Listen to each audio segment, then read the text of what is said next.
وعلیکم السلام ورحمۃ اللہ وبرکاتہ۔ محترم بھائی، یہ جو آپ نے روایت بھیجی ہے ابو سعید خدری رضی اللہ کی، سبحانک اللہم و بحمدک و تبارک اسمک والی، ابن ماجہ اور ترمذی وغیرہ سے، تو ابن ماجہ والی جو ہے نا، یہ تو ثابت نہیں ہے روایت، ابن ماجہ میں ہے، ترمذی میں ہے، ابو سعید خدری رضی اللہ سے۔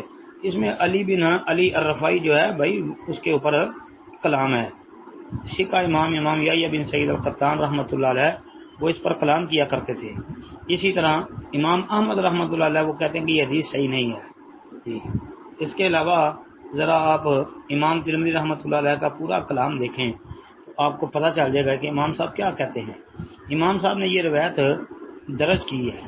روایت درج کرنے کے بعد امام ترمذی رحمۃ اللہ علیہ نے جو اس پر تبصرہ کیا ہے، تو اس تبصرے کے اندر بھی یہی واضح کیا ہے کہ اس روایت میں کلام ہے۔ یہ ساری ذرا ترمذی کی عبارت پڑھ لیں 242 نمبر حدیث سے، تو انشاءاللہ آپ کو پتہ چل جائے گا۔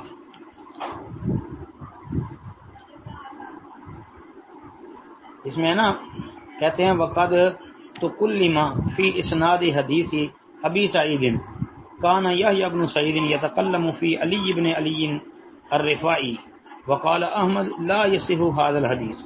مطلب امام ترمذی بھی کلام کر رہے ہیں، یہی بتا رہے ہیں۔ اسی طرح امام یحییٰ بن سعید القطان رحمۃ اللہ علیہ، امام احمد رحمۃ اللہ علیہ، اور پھر امام ابو داود کا کلام بھی ذرا آپ دیکھیں، کتابیں کھنگال لیں، تھوڑی سی کوشش کریں تو پتہ چلے گا کہ وہ فرما رہے ہیں کہ اس روایت میں وہم پایا جاتا ہے، اور اصل میں یہ روایت جو ہے نا صحیح نہیں ہے، اور صحیح بات یہی ہے جی۔ السلام علیکم ورحمۃ اللہ۔ وعلیکم السلام ورحمۃ اللہ جی۔ اس میں امام ابو داود کا کلام بھی ذرا دیکھ لیں۔ سنن ابی داود کے اندر 775 نمبر حدیث کے تحت وہ کیا فرما رہے ہیں۔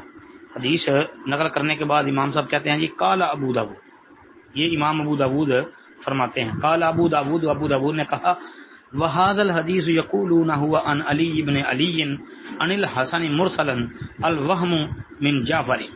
یہ جعفر رابی کا وہم ہے، یعنی اس کو وہم قرار دے رہے ہیں وہ، اس کو بھی سمجھے ہیں۔ یعنی امام حضور بیان کرتے ہیں کہ اس حدیث کے بارے میں آل الحدیث کہتے ہیں، مطلب آل الحدیث سے مراد ائمہ حدیث، کہ یہ علی بن علی عن الحسن کی سند سے مرسل ہے، اور یہ وہم جعفر کو ہوا ہے۔ یہ جو راوی ہے نا جعفر، یہ اس کو وہم ہو گیا ہے۔ ہاں جی، اس کو سمجھنے کی کوشش کریں جی، اور صحیح بات بھی یہی ہے جی۔ السلام علیکم ورحمۃ اللہ۔ السلام ورحمۃ اللہ وبرکاتہ۔ محترم بھائی کہتے ہیں جی محرم کے کتنے روزے ہیں یہ بتا دیں جی، پورا مہینہ رکھ لیں، یہ کون سی بات ہے، کوئی منع نہیں ہے، لیکن یہ بڑی فضیلت والے روزے ہیں۔ صحیح مسلم کے اندر حدیث ہے، رسول اللہ صلی اللہ علیہ وسلم نے فرمایا ہے افضل الصیام بعد رمضان شہر اللہ المحرم جی، رمضان المبارک کے بعد افضل ترین روزے اللہ کے مہینے محرم کے ہیں۔ شہر اللہ المحرم یعنی اللہ کا مہینہ جو محرم ہے نا، تو اس مہینے کو اللہ کا مہینہ قرار دیا ہے۔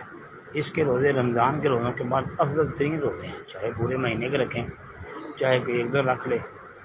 باقی جو ہے نا وہ ہر سال ہی اختلاف چلتا ہے، علماء اپنی اپنی رائے پیش کر دیتے ہیں جی، اپنے اپنے علم اپنے اپنے فہم کے مطابق، کہ جی اکیلا رکھیں گے تو 10 کا رکھیں گے یا 9-10 کا رکھیں گے جی، اس پر تو بحث چلتی رہتی ہے، وہ جس طرح کسی کو سمجھ آتی ہے وہ بیان کر دیتا ہے۔ باقی یہ محرم کے روزے بڑی فضیلت والے ہیں، چاہے پورے مہینے کا رکھ لیں۔ السلام علیکم ورحمۃ اللہ۔